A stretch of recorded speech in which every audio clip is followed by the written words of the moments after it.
I'll call this January 15th, Giles County School Board Work Session to order and turn it over to Dr. Arbogast. Thank you, sir. Good morning. It's good to see everybody. Hope everybody's doing well. Hope everybody had talked to you since December board meeting. Hope everybody had a nice holiday break, Christmas break, and time with some families. We'll go ahead and go down the agenda. We've got a long agenda, and I think we've got some training at the end for you as well. So that's going to take a little bit of time as well. So we'll go through this as quickly as we're able this morning. A couple updates, construction updates, just to kind of keep you up to date on what's occurring.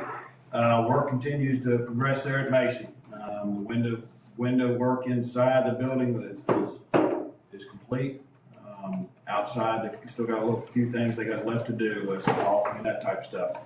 The FCU replacement, fan coil unit replacement, that continues each evening.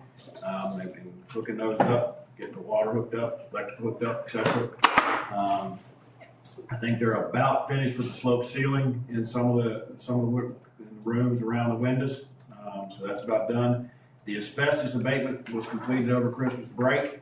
That was taken care of, and they did air samples, and those we got a positive report back, meaning that it was clear. They passed, so we were good to go, and they continued doing work following that and taking down the barricades.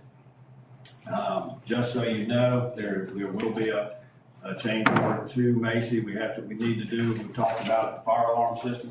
That needs to be done, so that cost is going to be an additional cost that's going to be added. It's either going to be added here or going to be added in phase 2. So we thought we'd go ahead and get that taken care of. They've got the ceilings out now, ceiling grids out. It's going to be easier for them to put the wiring in and that sort of stuff now. So that's about just over $194,000. But again, it's got to be done. It needs to be done. It needs to be taken care of. Are we doing any and the other? We're going to do them in the others. It's going to be included in the others. Okay. Gym floors, just to update you on that, we've got the bids coming back this Friday for Macy and Arizona Elementary Middle School. So we'll be able to tell you better after Friday where we stand with those two facilities. The other schools, Giles High, Nares High, and Eastern, we will get resealed over the summer, and that's already in the progress of working through that right now to get on the schedule. So we'll be able to tell you next week, hopefully, I'll update you at the board meeting what those bids look like. Nares Elementary Middle School, DOE did receive and review the plans for Nares Elementary Middle School that were submitted. We received the final submission acknowledgement letter back from them. So we anticipate that should go out to bid here within the next couple of weeks, next week or so. So that will be moving forward. I'll update you here on, I'll just do that since we're talking construction, the bids, so that everybody's aware. I'll just kind of come back to transportation. Giles Nares and Giles Tech Center, the ZMM is working on, as we shared with you, the bids. It got you to approve them at the board meeting in December. ZMM is working on the contracts now, based on using the one that we had approved for Mason original. So once we get those draft copies, I'll send them off to Jim just to be sure that nothing was missed. But it shouldn't take long to get those taken care of once we receive them. And so Nares High School, they had alternate. It was lowered. It is now. When we ask you next week to approve, it'll be $200,000. Eastern Elementary Middle School, we opened up bids on December 19th. We had 5 bids that ranged from $8,050,000 to $8,494,890. ZMM is finalizing, working through that right now, that process now to provide that back to us. I told them when the board meeting is, so I anticipate having something for you next week to finalize that and approve that as well. I hope.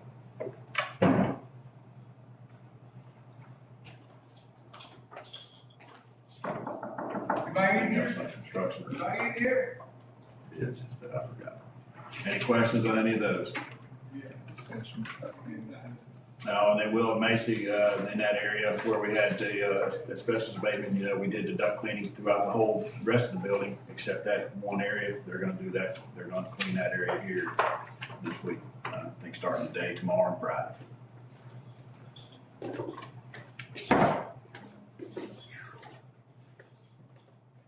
All right, otherwise, if not, no questions there, we'll move on to, transportation update. I've had, over Christmas break, came over and inventoried our cars and the actual locations. I figured that was my best chance to catch them where they're at. And from that, I've created this master list, and it's kind of a combination of the garage's master list, our master list, and has a lot of data on it that I've put on there. I know the board's wishes is to look at and streamline our fleet the best we can. This is just the beginning, some suggestions of where we can surplus some cars and some potential surplus. There are additional vehicles on here that could be surplus, but I need to have a conversation with the departments on that. On this listing, it gives you the car description, the mileage that's been used in 12 months, the year, whether it's a sped car, driver's ed car, school nutrition vehicle. So if you review that at any point here in the next little bit and have questions, I'll be more than happy to answer those. But again, real quickly, the yellow is the ones I've identified that could be surplus right now. And again, the blue is the potential surplus, or potential that we could rotate back in. As you noticed, I took those off the school board office, the potentials, and those could be supplement or replace the older cars that are being surplus. Mike, I see that 50,000 on that one, like Ford Fusion, I guess it's a spec car, I guess we're using that to take. Yeah, that's a sped car that goes to, I believe, Whitfield every day. I think that's the one Roger Crockett drives. We probably ought to look at surplusing it and moving one of these ones out. That's the idea, Mr. Buckland, is one of these, one of the ones in blue that we could part with here at the school board office and then rotate that into assist with the ones that we could surplus. So yes, that's a good idea. Again, this is just the beginning, and we're working to, again, streamline our fleet.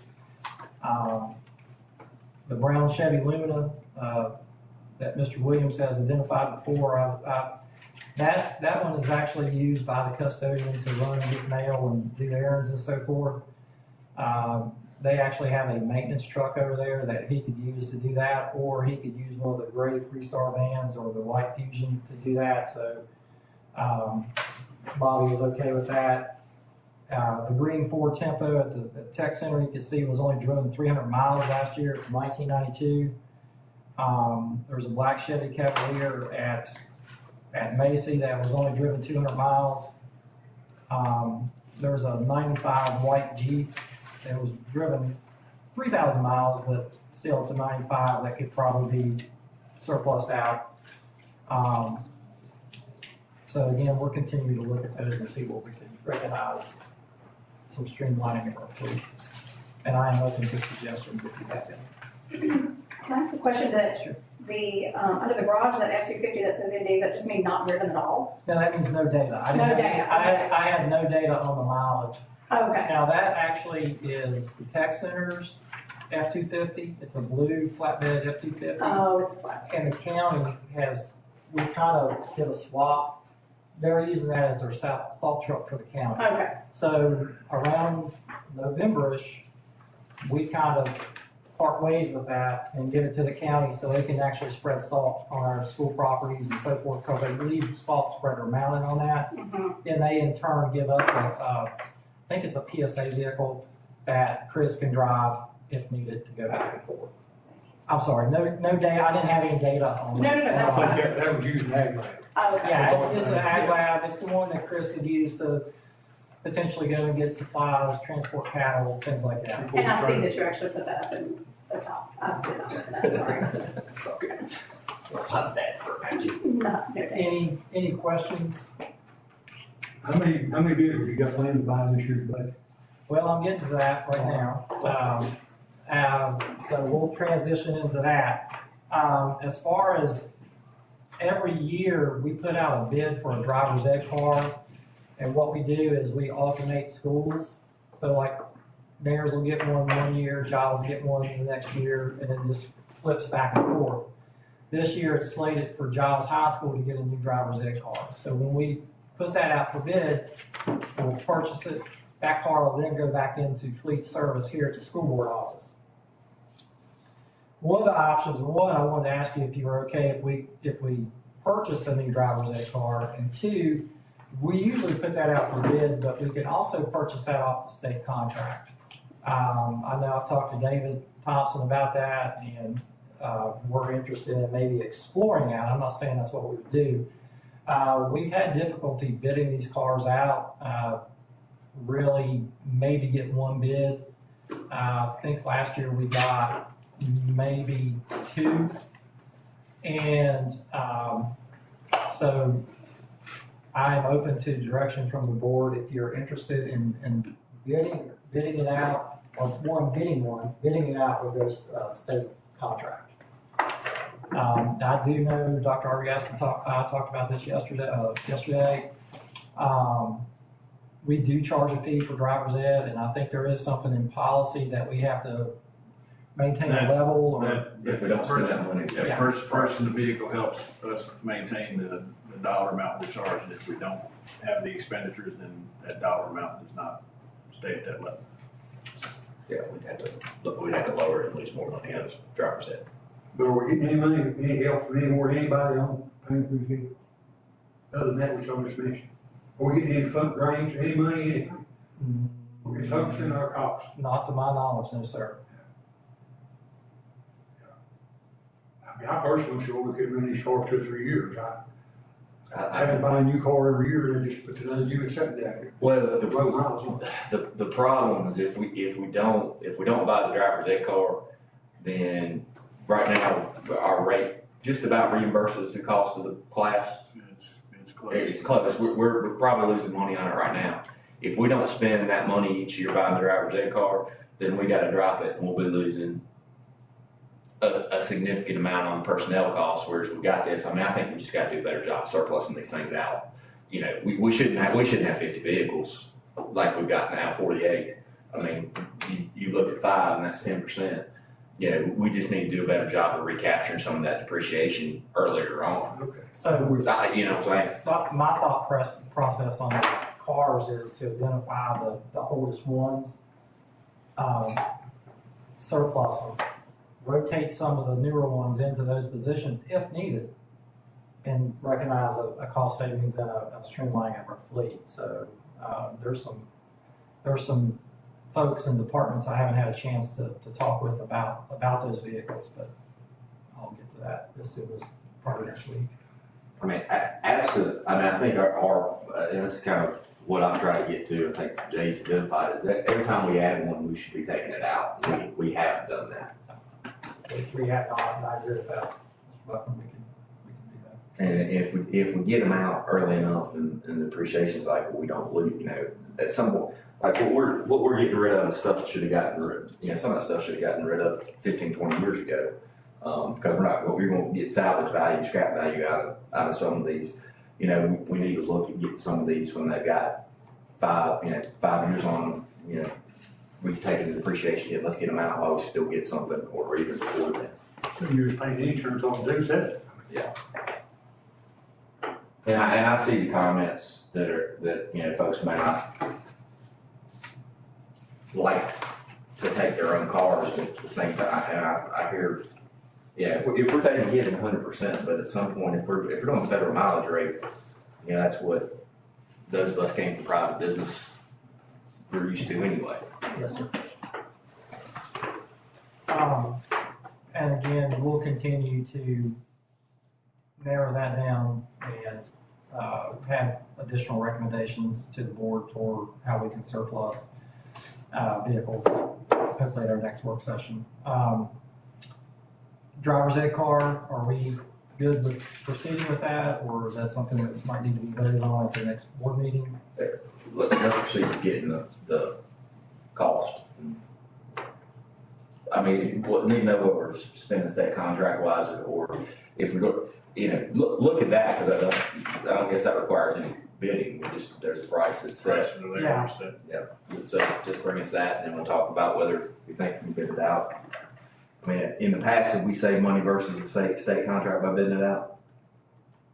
Sir? Have we saved money in the past by bidding it out versus what we could get on a state contract? Now, I can go back to kind of a comparison with the buses and what I've kind of, I received the unofficial information on the buses versus state contract, and they were, very similar.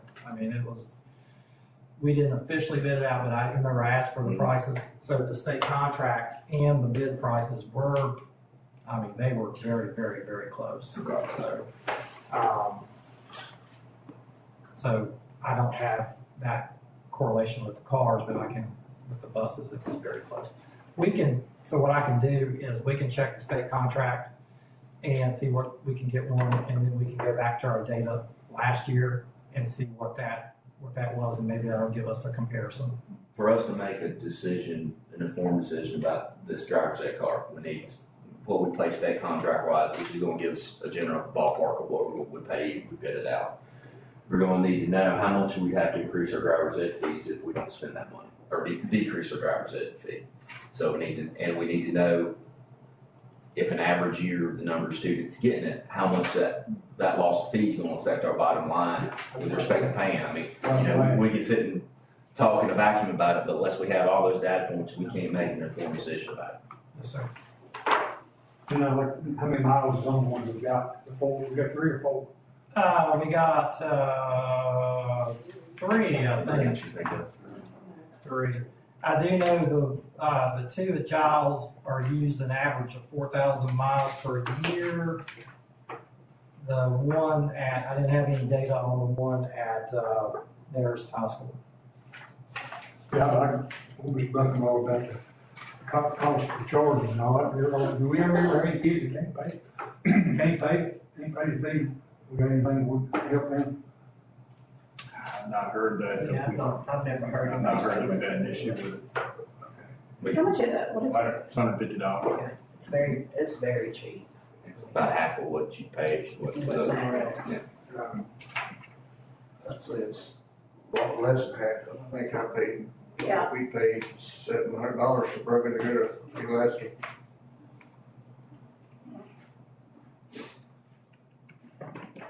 Yeah, I agree on what all the costs are. How much we're bringing in, how much it costs us, pay teachers, instructors. I'll have that data for us for our next work session. Before we get through those. Any additional, questions on transportation? We're still holding on buses until I get direction from the board. I will have to say that we had a demo, Bluebird brought a demo bus down before Christmas break, and our garage, the drivers had an opportunity to look at it, drive it. They gave a presentation to myself, Mr. Williams, and the garage staff, so also just want to say thank you, Mr. Williams, for arranging that, and we appreciate that, so. You go. Well, I hope we'll ever get 2 buses this year. Whenever times comes, if you don't get 2 every year, you fall behind. Hope we, I hope we just bid them off. Expect what bus you want, put it out there, and where low bid is, low bid. Taxpayers getting their money's worth. Now, these were the gas version of the Bluebird. He told me over half now, the counties are going back to gas. So, whenever you decide to do that, I'll be happy to put out a bid for the buses. So, Probably look at that next month, once we get in a retreat and get a better idea on budget discussion. yes, sir.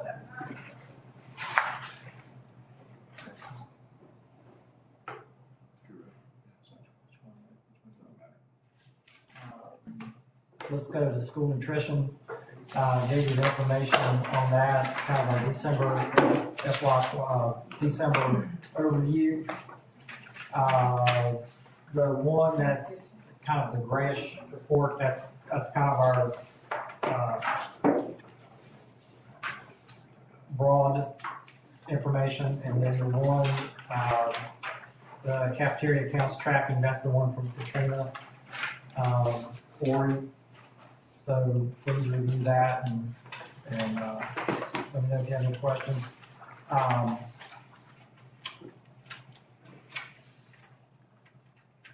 Last year, prior to Christmas, December was a short serving month, so we didn't have as many days to in school.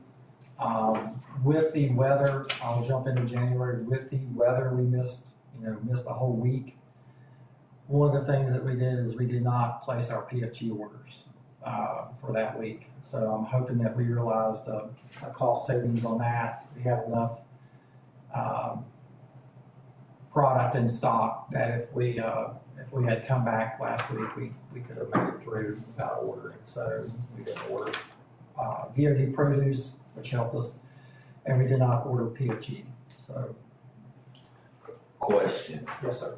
We get in one of these situations where we're out, I mean, it is, and again, it's depending on staff being able to get in and all that, but is there a way, if we, that's what somebody said about these kids coming back to school, and I'm sitting there thinking, well, they're not getting fed.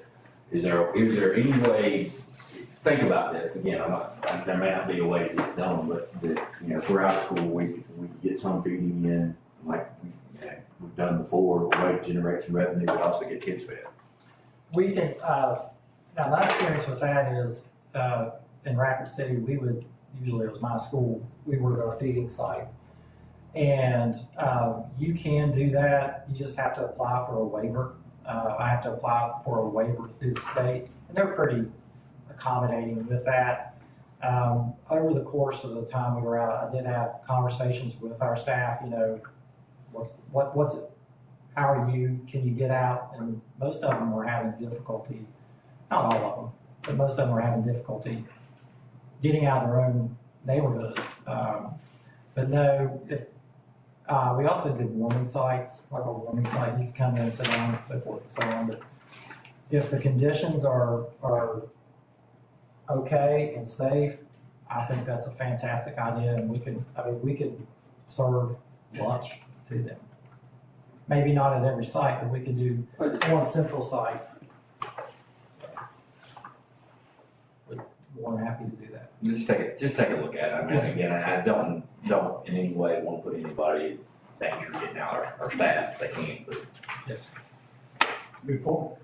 It's, I know Pulaski did that Yeah. one day. I was gonna say, one of the local districts did that last week. Well, that's the former superintendent of Rapid City, Ron Graham. He's, he was really a proponent of that. So I think they have one site. I don't know. I haven't talked to the director. Yeah, usually that's how we do it. So Macy being central, that would be a good site. So we would be more than happy to look at that.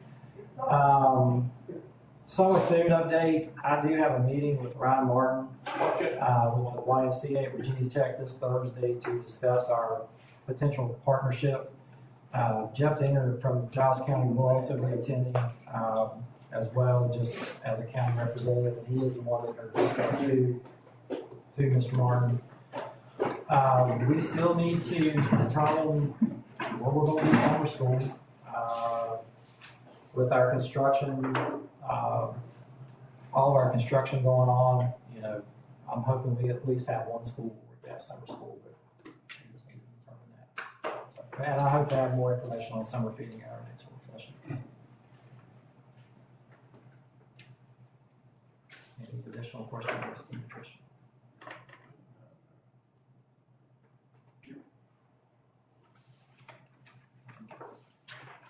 Can I ask one question? Like every month, Mayor's Elementary's numbers are just so much higher. When I look at their breakfast numbers, I mean, they're double what Eastern and Macy are for breakfast participation. What is the max number? So if I see that they've got 671 breakfast meals per month, what is, what is 100% participation number? Do you know that? It would be whatever their student population would be. Right, times that. I didn't know if we knew that off the top. I was looking at percentages, like, are they running, I mean, 'cause They're they're running, twice as many. They're running approximately 82% right now. Once you're probably looking 10 or 11,000 max with 500. So, Nares High School was doing an excellent job at breakfast as well.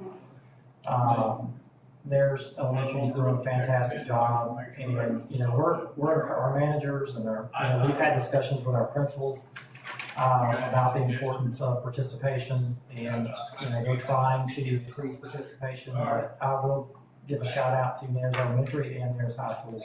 They're really doing a great job, and their participation numbers are the highest in the county. State recognizes, I believe it's around 70 to 75%. If you can have 70 to 75% participation is the average, what they like to see.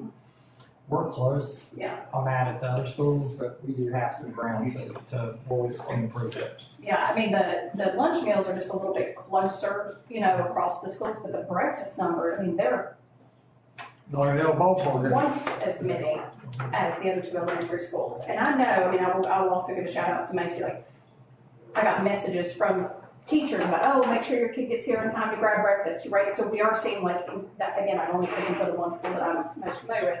So people are like encouraging it, but I mean, to be doing double is just See, one thing I know shocking. about Nares, when we had the tour down that day, they're bringing food to the classrooms on carts and passing it out.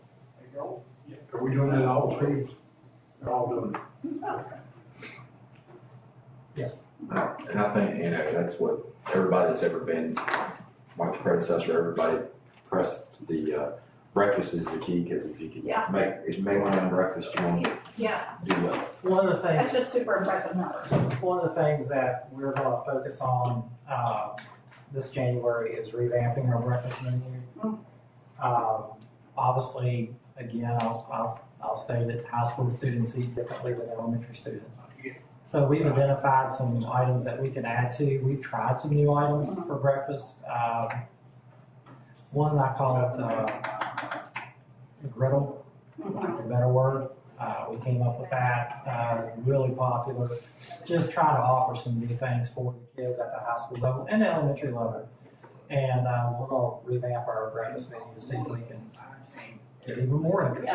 I think you just really have to push it, and I mean, I think it's constant. I mean, it's got to be in the classroom, like those teachers have got to say, go get breakfast. Yeah. Or, you know, when every day you have somebody that's at the doors greeting them when they come in. First thing, go get your breakfast. I mean, eventually, somebody tells you that over and over and over again. And just like, even like Grayson, I gotta get there and get breakfast. Oh, yeah. You know, I mean, it's like, you do it. You know, You get your breakfast. this has been a conversation we've had with the principal since the beginning of August. I will say again, I will recognize Nares Elementary and Nares High School. Ryan Bowles has been a really big supporter of our breakfast, initiative, and Chris Gautier. Our other principals are very supportive as well, but again, it continuously, reminding the students to do that. We offer breakfast after the bell, meaning if they get there late, Like things that they can still get breakfast. I mean, we try everything we can to make sure, because that kicks their day off Oh, yeah. on a positive start, so. We all know, I mean, we remember from school, the kid that somebody dropped him off, a relative dropped him off, and the kid didn't have anything to eat, was hungry till lunchtime. I mean, that happened. Well, here's the thing, Mr. Buckner, if a child comes in at 9:30, 10 o'clock, and they're hungry, we're gonna figure, we're gonna. I know you are, I appreciate that, appreciate the efforts that are being done all through our buildings, and you know, I do think our building administrators realize now that, you know, that's all part of the whole school culture and what we look at, because we gotta feed these kids. I And the will little ones, they continue, tell you when they hadn't ate. Oh, yeah, They do. I will continue to remind our administrators of the importance of breakfast and participation. And we will continue to try to grow our program. They tell you when they didn't get their supper the night before, the next morning. We had an ag meeting, Monday, and we'll have 2 beats this year. 2 beats, that's cool. I actually committed to buying 2, that's what I budgeted. They actually could produce 3, and I talked with Kevin the other day, we're gonna table that 3rd one and move it to next year, so we can start out stronger next year and actually purchase 2 right off the bat. We're pretty good with beef right now, because we got a pretty good amount through our USDA allotment.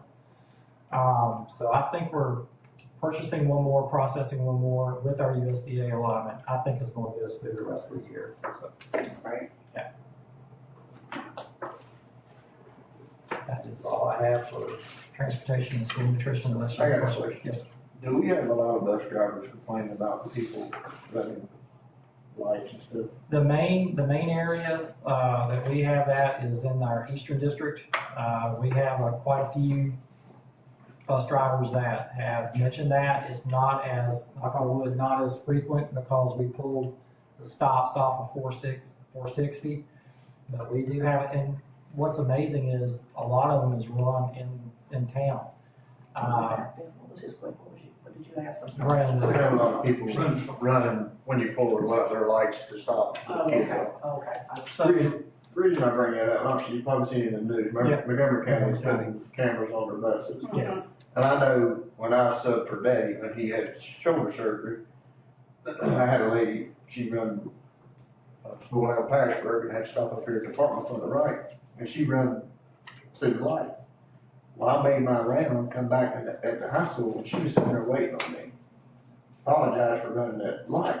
And I told her, I said, it's okay, I said, and every time I see that woman to this day, she'll say, I haven't run any more lights. But, and then when I drove to Pembroke, I had a doctor in the middle town of Pembroke, running my lights 3 times. The 3rd time, it kind of finally got me. yeah. The one that we have the most issues with is in our eastern district, and that's why we made an effort to pull our buses off of 460, stopping on 460. Because when I first took over, I had a lot of complaints about 460. The other thing too, the ones that were stopping on 460 prior to stopping that, we installed additional cameras on that to try to, not the ones like Montgomery are doing, but additional cameras so we could capture license plates. I read that article this morning, and they're actually, and I can talk to the director, he and I have a pretty good relationship, and just kind of get some more information, but what I read this morning is it's free. I was gonna say, Yeah, I don't know the exact details of it, but what I read, it was like, it's AI, it's got AI attached to it, artificial intelligence. The cameras, do the plate, I think it's like a plate reader, and so it has to go to the Montgomery County Sheriff's Department, and then they have to verify it, and then they will issue a ticket or a summons. So. You're saying have the cameras is free? That's the small amount of time I had to read the article this morning, that's kind of what I took from it. But I can talk to, his name is Eddie Walters, he's the Director of Transportation in Montgomery. I can find out some more details if you would like. All our buses have interior cameras. Yes, and we do have exterior, we have some that are mounted on the dash that get the front view, and then the ones that we were having issues with over in the Eastern District, we had additional cameras, I think they're called stop arm cameras. We had additional cameras, installed on those. And I think a lot of the bus drivers that I've talked to, it happens more often than is reported, because they don't, if they report it, then they have to go to court on their own time, and they don't want to do that. Yeah, so I'd like to have some more information on that, if it's, something. I wouldn't be opposed to paying a sub rate if they gotta go to court, because, that's an hour and a half of their time. Right. Well, they gotta take the warrant out too. The driver has to take the warrant out. Yeah, the driver has to do everything. But you're like, it'd be nice if somebody else was catching them and they didn't have to. The way I read the article this morning, I don't know if that takes the driver out of the equation or not, because I think the information. You would almost have to have the driver to say that I was stop, but I mean, if we basically had that as a, you know, if they gotta go to court, testify about something that happened, we can pay them, and I don't know that you don't talk to Commonwealth's attorney about whether that's a restitution amount that the school system would get back for the, I don't know if that's legally recoverable or not. Yeah, The stories that when I first came here, the stories I was hearing were pretty concerning. Well, that's the thing, and it doesn't, you know, we need to do everything we can on that, because the problem is, you know, if we don't, then something does happen, and I don't have a problem with, you know, like I said, that if we gotta pay a celebrate for somebody to testify, yeah, because that's part of their job duty. Now, we'll say we would probably have to have a conversation if we decided to do anything, a conversation with the sheriff's department, because they would have to be the ones that review it, issue the summons and so forth like that, so we'd have to. I don't think that was their problem, but Or even if they would, you know, if there's a route there's trouble on, I'm sure between, you know, if it's Pembroke, I'm sure that Chief Spicer, or, you know, talk to sheriff's departments or sheriff, and, Mr. Moore would be glad to, you know, help us, you know, put somebody in there for a period of time so that, you know, officers should get it back. Even if, you know, looking at the cameras, but anything we can, because that's just infuriating that somebody does that. Especially with people, you know, anybody can do what they want, accident. I'll take it. People make it nice. Like 460, remember, that was the biggest car, but after they on that, I should have done it in half anyway. That was the biggest problem. I'll reach out to Montgomery County, talk with Eddie, see what the details on it could be, and then see if I can get some information from the company, and have it ready for y'all next month. Okay. thank you. Yes. Oh, that's good. No problem. Make sure we want to ask questions. Kind of update on some other things. Playground equipment, we've talked about that. We've shared costs with you. We've been in communication with DMM on what's the best avenue to get those included in the projects at the 3 elementary middle schools, whether it's to include them in the project.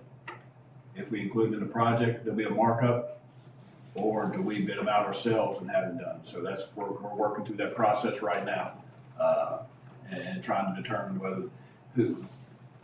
what playground equipment person is on the state contract and that sort of stuff. So we got to work through that process now. But we have had that conversation a couple times with DMM to try to get that addressed for those 3 sites.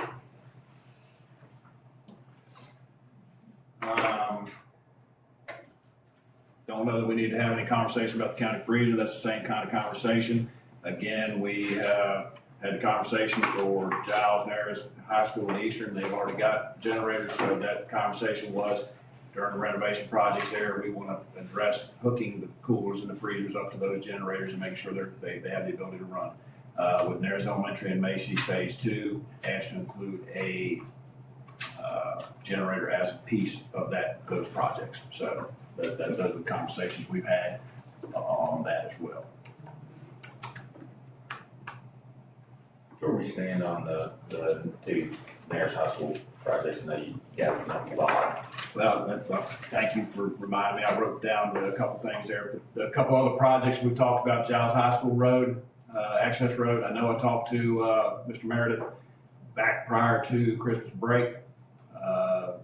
I had the understanding that things look good, so I'm just waiting to get official word back from them that was good. Eastern Access Road, we've had that area surveyed. We're finalizing that survey now to be able to share that and try to get the process on that piece of property there for that land. Nares High School track and baseball field. We actually met again with Bob yesterday, and actually had a representative from ZMM because we're going to need some assistance on getting the DEQ, the stormwater, all that put together properly so we can try to get that work done. So Bob and Bill Shelton are going to collaborate. Bob's going to communicate back and forth, work on that, and try to get that. The goal is to have, I'm trying to think the date, mid-March, get that, have that the DEQ plan finalized, submitted, so we have some time. Gives us 2.5 months to kind of work through the process. If there's any comments back, we can address them. If it's good, then we can try to get something ready and get calls for June 1st. Probably need to reach out to the county just to see where they stand in bidding those paving projects. If we can get it on that, great. Just so we've got that option if it's out there. I mentioned that to Mr. McCorney already about participating, getting involved in that. We just need to let him know. And probably these parking lot things, we at least need to get ballpark. The last time we had those estimated, some of these parking lots was before COVID. We need to take a look at that.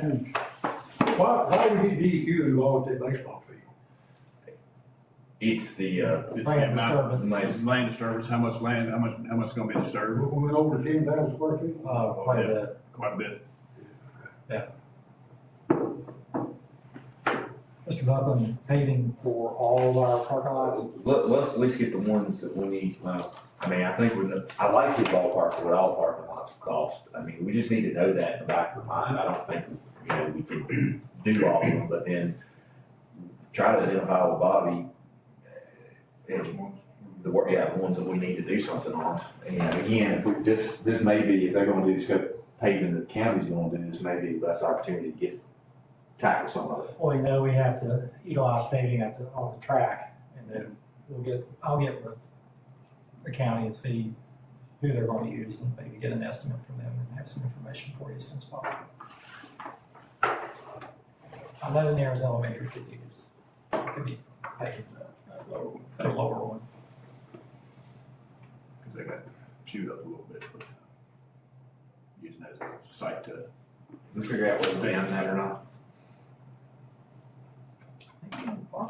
Okay. We don't own the sidewalk above the parking lot. That's down in there. So, That may be something to talk to them. We're talking, we're looking at that, and if there's anything improvement wise, you all see that we can talk about, because I think that's that is a community center. That parking lot is, used for annex stuff and community as well as everything else, so I think. I would double check. And definitely, if they need to do something on the wall or that's a unique little retaining wall right there and everything else, but now's the time to do it before we pave it, and if they don't have to come in later on, do something.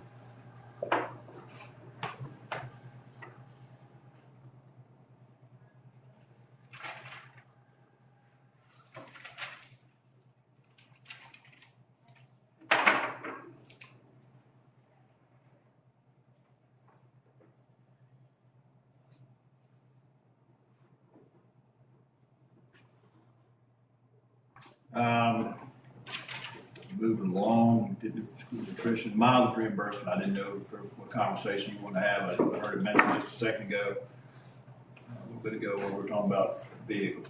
I guess depended on us reducing the fleet. I think while we're providing those vehicles, I think, it's been our policy before, if we revamp it, reduce the fleet, I'm talking about the ones that are being used, for trips and conferences, then we need to look at that. Maybe check more, you should check with the administration, they've already done that, but just kind of see, if increasing that mileage rate, they'd be receptive to that, because I think it's the direction we're gonna have to look at going. And then, I know we had a brief conversation with them, and there was that was the comments, but we can have additional conversation with them. I would be reluctant for 44 cents or 22 cents to take my own car, but if there was a county car available, but at the same time, if it's 70 cents now. It's about 70 cents every one, I think. Okay, we'll have that conversation. Because again, at the end of the day, we don't wanna, we wanna be, provide as many benefits to our employees as possible, to encourage them to continue with conferences and everything else, but, you know, we wanna make sure that we're spending that money the right way.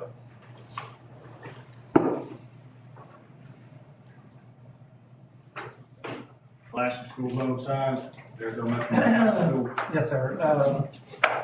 So we are still in the process of getting that worked out. That's been turned over to our IT department to make sure that we are compatible with our current signs or to see what we need to do on that. I know Michelle Lucas is working on getting some updated quotes on that. Originally, when I turned it over to IT, we thought we were gonna have to do like a cell type service sign. We have since found out that's not gonna be feasible or not needed at Mayor's. Also had the one representative come in and verify that solar would work at all the sites that Mayor's has identified. We did find out there's one site at the bottom of High School Hill that solar will not work, so that'll have to be electric. We had coordinated with the town Mayor's, and they said they can't provide electric service there.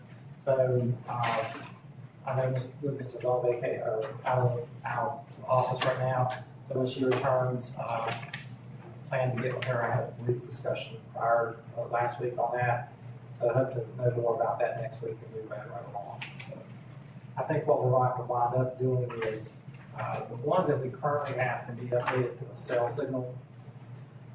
These will be just, you know, they don't have to be updated because the speed limit won't change.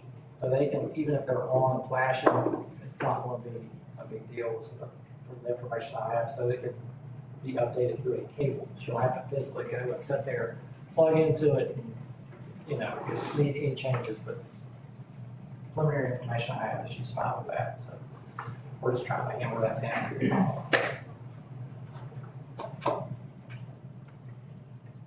I thought we was gonna let NERS do this, handle that, get the signs and all, like stuff we talked. I think We was gonna pay for it, let NERS handle it. She will make sure that, for IT folks, will make sure that they get the information on it. That's what I thought about it. I might have forgotten, I told you. I was just gonna let NERS handle it. I can have that conversation with Terry Nicholson. I believe we said we kind of had a rough target cost. So we're trying to make sure we can stay within that target, that range. And I can have additional conversations with Mr. Nicholson to see if they want to order those and get them in. But we wanted to make sure that they were, which direction we needed to go in as a school system, and if they were compatible, if we went that direction with ourselves, we have to utilize that. We've determined we don't, so now we can finalize what we have and maybe theirs. Are you, Mr. Williams, are you saying theirs would? They gonna put them up, they just gonna buy Oh, yeah, they're gonna put them up. They agreed to install them. Yes, sir. But we need to make sure that we had signs that our person will be able to communicate with instead of having to go to each sign and turn them on and delay them or that sort of thing. We have access to them cloud-wise or however it is, that the schedule can be changed in. It probably better, it's probably safer to make sure we do that in case, you know. Well, in the process of this, I did, you know, the ones at Eastern, there was only one, I can't remember if it was US Cellular, that's the only cell company that can pick up signal out of Eastern. Verizon didn't work, AT&T didn't work, so Michelle, that's the one that works for us. And we wanted to make sure if we had to go that route with theirs, do we need to, because the signs are considerably more than the target estimate that we provided. The cell part adds a lot of money to it. It was determined since the speed's not changing, we don't necessarily go that direction. So we wanted to make sure we had all of our I's dotted and our T's crossed and make sure we get theirs what they need. So the town's gonna keep it at 25 the whole That's time, my just understanding. make it enhanced penalty, okay? That's my understanding, but I can go back and revisit that with Mr. Nicholson and just make sure before, I mean, that's the thing, there are stuff that's, I mean, they're in control of that, 100% of what they, you know, what they do with the speed limit. We have no control, just make sure that before we spend the money, just to make sure he's 100%, the council's 100% on board. So we don't have any miscommunication that later on. causes us That's some why I trouble. was saying that didn't happen. Yeah, understood. 100% on board with the signs, make sure the speed limit's not gonna change, and verify installation, is that correct? Yeah. And then have a conversation with him if he would rather us purchase those or them purchase them. That's fine too, man. Okay.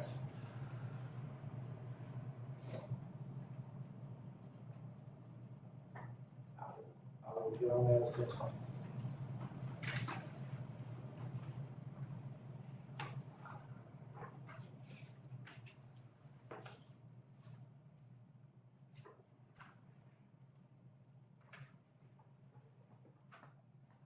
Other questions on that? I shared with you last week, 2 draft resolutions, that we need, that we'll need to ask the board to approve next week. These are in regards to accessing the funding from literary fund. One requests, one states that we're gonna reimburse ourselves from the literary fund, and the other one's asking the county to go ahead and do the, issuance of the general obligation bonds on our behalf. So those were shared with you last week. If you have any questions, please let me know. If not, we'll have it on the agenda next Tuesday at the board meeting, and ask you all to approve that. That's what we told county and Davenport County Bond Council for the county that I was going to ask you all to approve next week. So that's what they're anticipating unless there's concerns.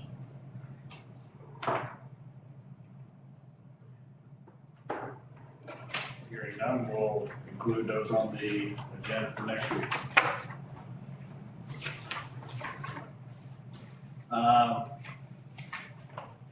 Left the other next item on the agenda just because we've been talking about it. Don't know if there's any need to continue to talk about it or not. The Gun Words Project resolution, I know we tabled it at the last board meeting, so. I'm gonna be the, well, what you call it, is, and I'm not gonna get it wrong, I'm all for safety and stuff, but I think we need to put more of our emphasis on the hunter safety program. You know, with these kids and that, they actually get to see a weapon, they're taught how it works and what not to do and all this stuff, but that's just me, I'm just going with it. Because every gun you buy has a gun lock with it. I got a roll full of guns on my guns, but, like I said, I'm all for safety, but I don't know, my opinion, I don't know if we need to do anything with it, that's just me. But like I said, I think we need to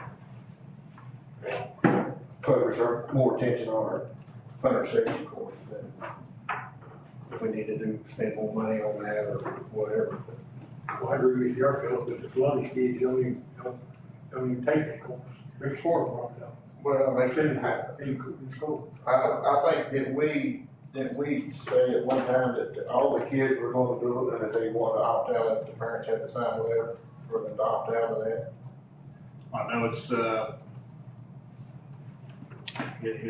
it slowed down because of that. They're not able to do it, teaching it wise because of health reasons, so. Well, I know he's, So that's But that- put a. that's what I'm saying, I think we need to get more than one instructor, you know, we need to get somebody qualified, which I know at one time I talked to, and I don't want to speak for him, but at one time, Mr. Mann at Nagger said he would get qualified, now unless he's changed since then, but, you know, of course, Mr. Vincent said he would love to do it, but he's at the age now, he can't do everything, he said he would help when he could, but. I think it's a good program, I think, Refresh my. Yeah, I was gonna say, can y'all tell me what do we do with the hunter safety program right now? It's something that we offer at all schools, just at the high school? And do we have a cost associated with that? I think at the elementary, It was on the elementary level as well. It was, because I remember seeing that. Mr. Benson was doing it, and we had somebody else that's employed by us that kind of started taking it over. Again, it's just a matter of them going and doing it at the schools. And we just include that, does that just fall into like a gym class? Part of PE, health I believe PE health is what I think it is. And the outcomes of that for the students are they're just, they go through the hunter safety course, exposure to the weapons or whatever, like they get that general course. And if any of them They actually want to opt out. goes on and goes. They can opt out. Yeah, but if any of them goes on and decides to hunt, see, you gotta have that hunter safety course to buy a license. Yeah. But yeah, and I think at one time, I could be wrong, but I think we said we were gonna let all the kids do it, but if the parents didn't want them to, then they could sign a letter saying, hey, my kid's opting out of They do other this. things. I don't believe it ever happened. Well, that's what I'm saying, though, we need to, I bet if you go and check how many percentage of students took that course, it's less than 25%. You're saying we just need a renewed focus yes, we, and yes, encourage that course again, bring that back front of mind for people. yeah. Well, that's a good thing, I agree. This other program is a good program too. So are you gonna, these people gonna just say, hey, we got these gun locks in school, we can come get them? I mean, how's that? Now, there's some training going on with it too, often. I mean, I was trying to remember what There's that, training offered for gun safety. what that took about, are we having to purchase them? They needed to raise funds to person, and then they would be partnered with us at different activities like back to school or community, and they would be there handing them, they're handing them out, as well. And then it would ask us, me to help get information, put a letter together and send it out, that type of stuff. There's a lot of guns in the homes in Giles County. The kids can get too easy. Let me ask, and I don't know, Mr. Pennington, I can't answer your question, whether we have anybody that would be interested in getting certified as for gun hunter safety course. I have no idea, so. Do they have to be a county employee? Or could they have the certification and then just come in? I think it would be somebody that we could go through, put them on some of those backgrounds, just make sure that we didn't have any issues with the person. But again, let me ask you, admin, next week, we've got 2 weeks, the 27th, I think it is that Monday, to see if they can go back and ask anybody, would you be willing, and then maybe the one that you mentioned, maybe still is, if we can kind of work on trying to get them certified so we can, and then it would just be a matter of release time, if they have the individual cover that school, and then maybe get some release time to go get a substitute coverage class, and they can go to another school. So it's just a matter of saying if we have a problem. And I mean, even without passing the resolution, I think we can, these other folks with the gun locks, I mean, we've got Safety Town, there's other, PTO things that go on and stuff that, I mean, I don't have objection to folks, having done, I mean, it sounds like that's kind of what they're doing there, they want to partner with us. And without putting a resolution out there that says, that I think there's concern that might be interpreted the wrong way. I think we obviously give the opportunity if they want to, and come to us with more ideas of partnering, whether it's gun safety or what have you, courses or those type of things. We can talk about it, but definitely, I don't have a problem with them partnering Safety Town or PTO type things and doing that. But wasn't there an expense tied to work with, like, we have to purchase the gun locks, right? Somebody would, they would have to raise money, They raise money. Okay. No, they'll cost us. Okay. They'd purchase them, and then they would, We just need the market. they just, yeah. They want us to wanted- message it. They wanted us to be the tool in the market, I guess. That's a little bit. I was just gonna bring up, I know, just like the incident we had last year with a 13-year-old kid in Hardin County. If there'd been guns on them and locks, 13-year-old kids wouldn't be able to get them guns and use them that day. That's just a prime example. I think our team would say one kid is all will work.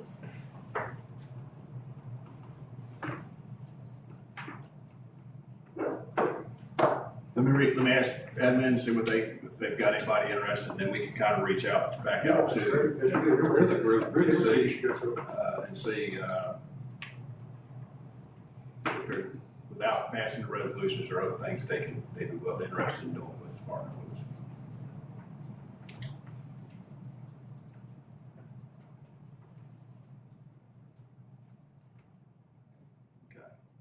I think we partner with a lot of folks who don't pass resolutions to do that. You're right.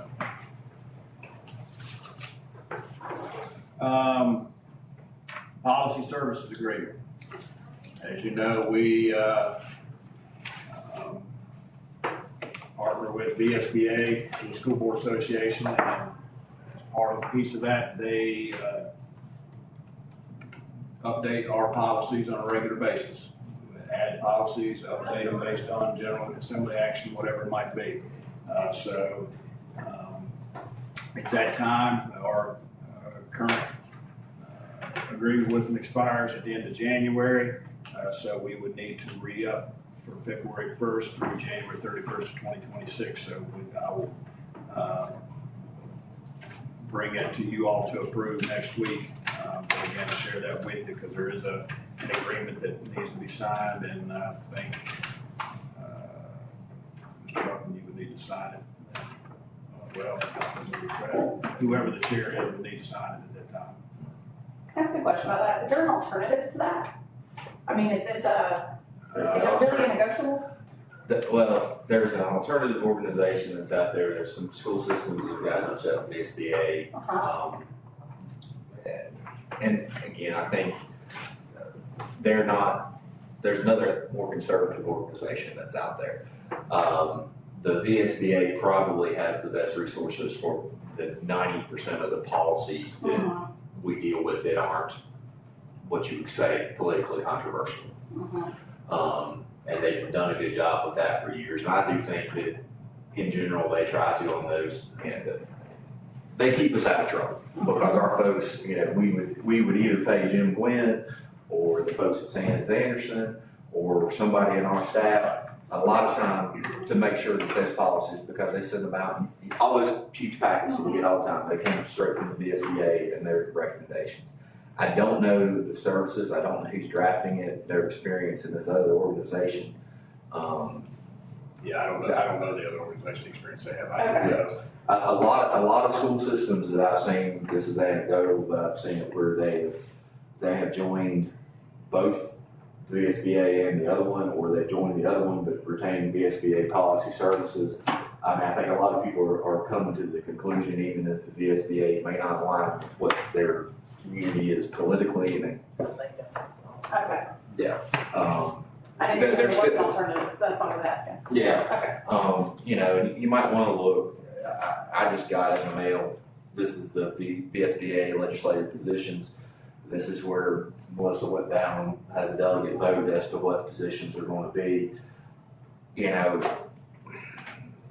they represent what we got Virginia, 100 and some counties and 30 some, 32, 34. 134 school divisions. Obviously, they're not going 100% aligned with everybody's. You know, so if you ever feel uncomfortable, this is online. I'm gonna read it and see what the positions are, because I think some of the things are maybe against what we might see, but at the same time, you're Well, not. that's when it's back to your local. Yeah. You know, that's when you have your local that can do things differently. Doesn't have to I be. was just curious.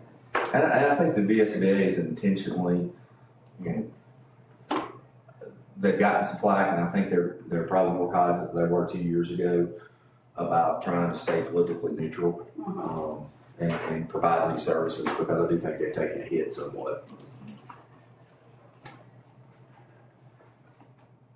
I was just curious. No, Anything you want to add to that? No, I mean, I think it would be challenging for what we're paying. It would probably cost more than have council go through that Oh, on a I'm regular sure. basis to.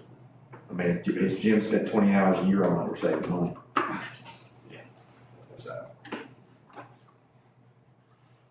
So we'll have another board agenda for you next week and just finalize it so we can get that taken care of. Couple other items before we get into your training, and then we see if anything else that you all have.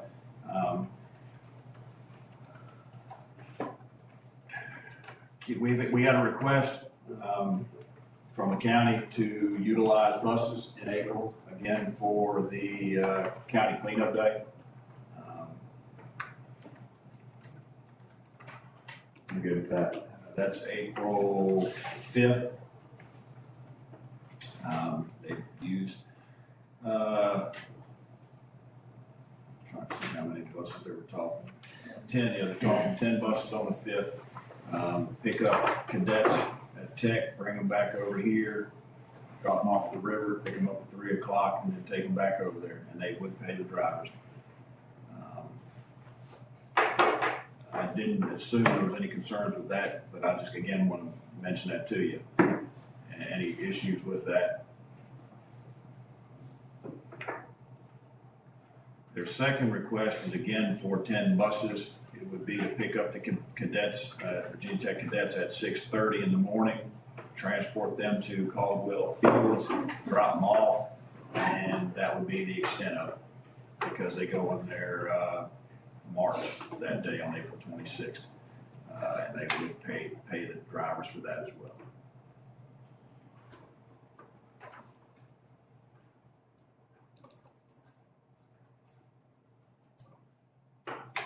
I'm good with that. Do we have any concerns from that end of the table?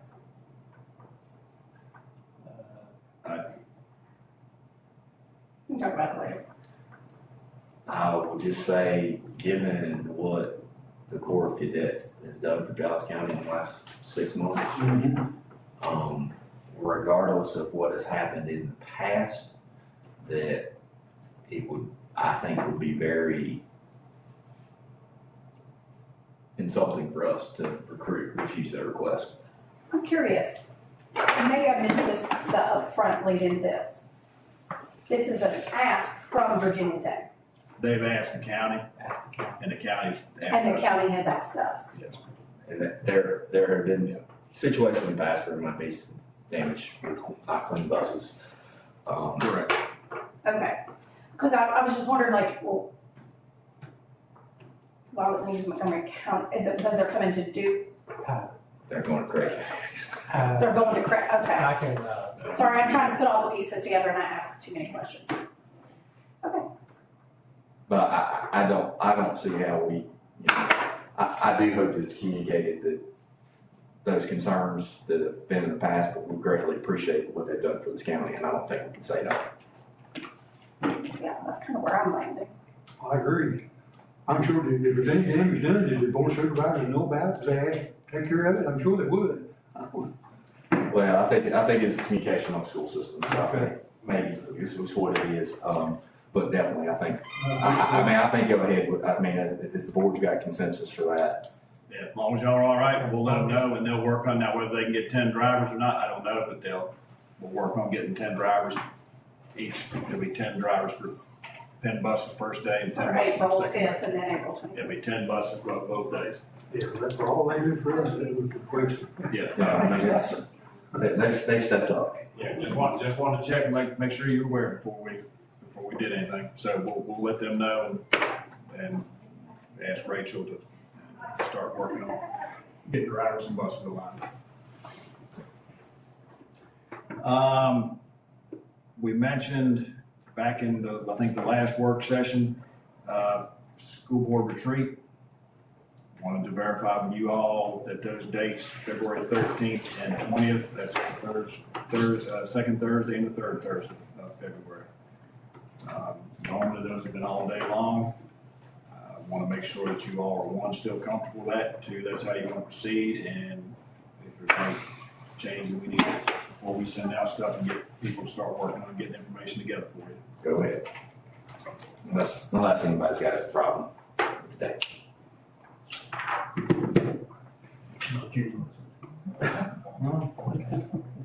I'll be here. 13th. And the expectation that we're looking all day for both of those, right? Yes, ma'am. Scintillating. Great day. Historically, the first day, the 13th, is with the administrators. Administrators from schools will come. usually about 45 minutes or so to an hour. They'll present information on the school, provide you the opportunity to ask any questions about that individual school. Historically, it's probably been health. Jesse's probably presented that first day.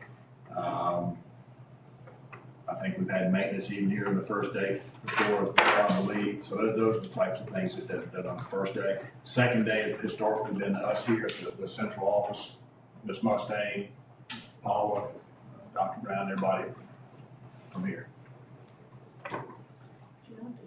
Okay. That's to say, how could you forget it? Well, no, I don't forget, I just wanna make sure, cause I'm blocking calendars, that it is all the way through the whole day. And the 20th will be all day and then go into the board meeting that afternoon at 4:30. So we'll adjust the time to make sure that it flows.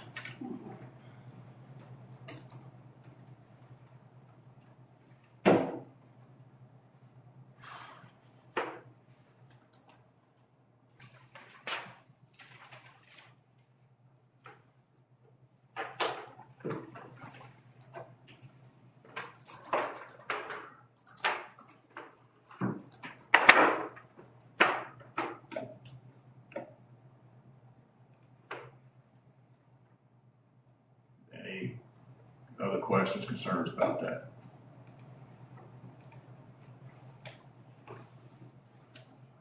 So we will work on getting stuff out to admin, central office, and we will once we get that information compiled, we'll get that to you as soon as we can, hopefully the week before, the 13th.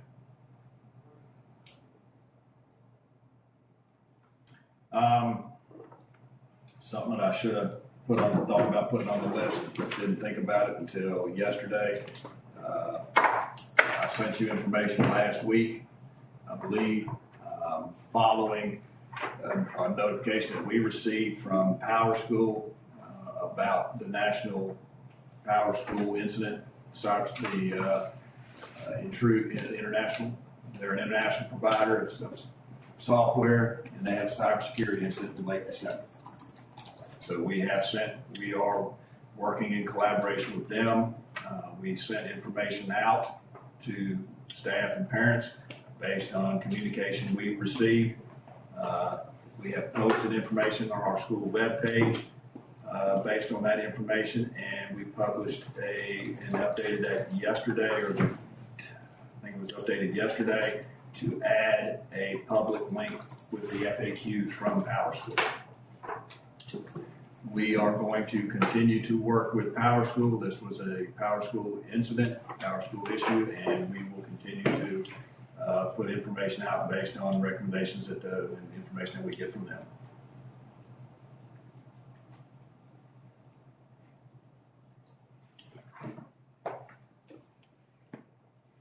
Questions? I just want to make sure that we're doing that. That's what we're doing. We are happy. We'll continue to make communication with our liaison in the Power School. Jason Campbell has somebody that he communicates with. He and I have talked, and we're asking questions back and forth to get additional information. Have we heard anything from the public since we sent out that message? No.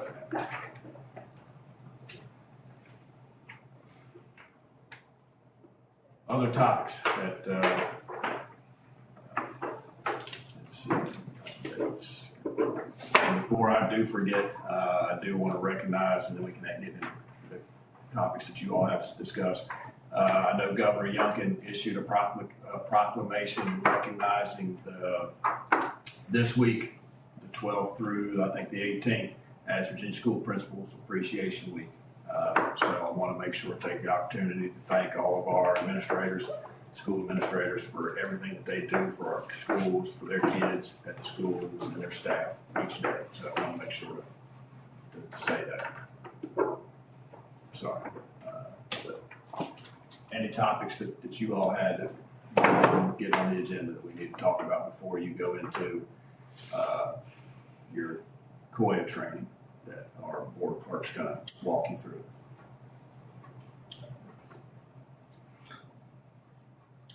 Do you wanna say something more on that where it's in the actual minutes, but Larry Greer passed away. Yeah, he passed away after the ball game the other night. Sorry. If you wouldn't mind, man, maybe send something from the board, services, I think Rice was handling that. And, I think it's Saturday or something. Larry Greer. I didn't know this gentleman, but I saw so many people, like, he must be like a legend. I mean, people everybody praising him online. It was awesome. Years and years, first class. How many, 40-some? It was, Probably 50. I wanna say. I was thinking 48. I was gonna say 47, 48, 49, it was. Well, he I love was it, how many very kids- clearly well loved. I like it how many kids sat out in the hall. Mine being, Did you see the picture of him? He was always there early and. oh, he was a senior sponsor, and he was always big, like, with graduation, and just, I mean, loved. And there's one other thing, Harrisburg Junior Women's Club is gonna work with the county, try to help do a career closet at the Harrisburg Public Library. Mainly for some of these younger kids, either, school, high school age or beyond. But I do think, if at all possible, that especially high school guidance counselors and Ms. Vaden, if we could, steer kids to that's a resource to, so they can get some professional clothes if they need it.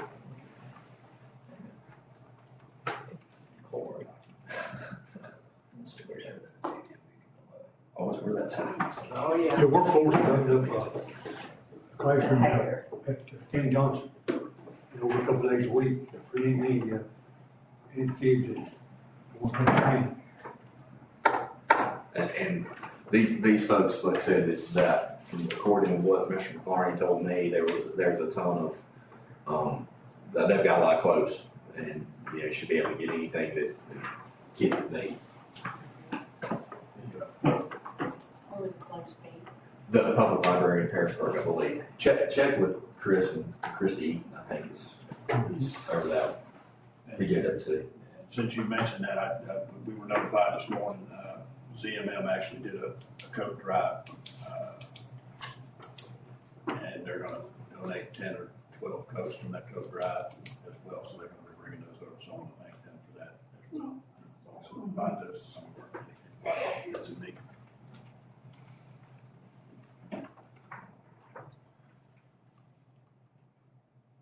Anybody got anything else? Personnel thing. We wanna do that, and then we'll go to closed, and then we'll come out and do, I guess we technically will be in a meeting with the Sequoia training, since we're all 5 here, but. All right, let's make a motion. We'll do that first, training first. They're training first. Okay, do training first, Yeah. okay. The training's about 45 minutes. Okay.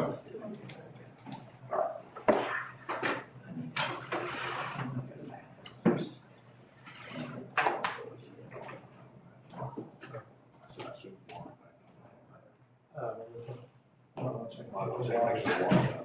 Okay.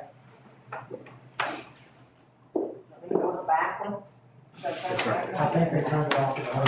Ask Rachel, she'll tell you. Oh, we're going off. Well, you can turn the video off.